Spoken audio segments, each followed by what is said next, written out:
Hello കൂട്ടുകാരെ, രണ്ട് ദേവന്മാർ കുടികൊള്ളുന്ന ഒരു ക്ഷേത്രത്തിനെ കുറിച്ച് കേട്ടിട്ടുണ്ടോ? ഇതാണ് നമ്മുടെ നായത്തോടുള്ള ശിവനാരായണ ക്ഷേത്രം. അതായത് നെടുമ്പാശ്ശേരി എയർപോർട്ടിൽ നിന്ന് ഒരു 3 കിലോമീറ്റർ ഉള്ളിലായിട്ടാണ് ഈ ഒരു അമ്പലം വരുന്നത്. അമ്പലത്തിൻ്റെ പ്രത്യേകത അനുസരിച്ചാണെങ്കിൽ 4 സൈഡ് ചുറ്റുമതിലും പ്രധാന കവാടവും 2 സൈഡിലായിട്ട് നാഗമരങ്ങളും അതുപോലെ തന്നെ ഉള്ളിലേക്ക് കയറി പോകുന്നതിന് മുമ്പ് നന്ദിദേവൻ്റെ പ്രതിഷ്ഠയാണുള്ളത്. അതുപോലെ തന്നെ ഒരുപാട് കൊത്തുപണികളും പഴയ കാലത്തെ എല്ലാം ഒരു പഴയ രീതിയിലുള്ളൊരു അമ്പലമാണ്. നമുക്ക് എന്തോരം ഇഷ്ടപ്പെടുമെന്നറിയോ. കുറേ നേരം ഇവിടെ സ്പെൻഡ് ചെയ്യാനായിട്ട് തോന്നും.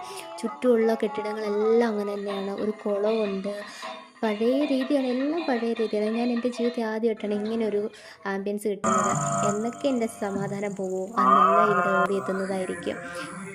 ഇങ്ങനൊരു വീഡിയോ എടുത്തിടണമെന്ന് എനിക്ക് ഭയങ്കര ആഗ്രഹമുണ്ട്. കാരണം ഞാൻ ആദ്യമായിട്ടാണ് ഇങ്ങനെ ഒരു അമ്പലം തന്നെ കാണുന്നത്. ഭയങ്കര കാമായിട്ടുള്ളൊരു പ്ലേസും കൂടെയാണ് കേട്ടോ. എന്നിട്ട് കുറേ നേരം ഞാനിവിടെ സ്പെൻഡ് ചെയ്തിട്ടാണ് തിരിച്ചു പോയത്.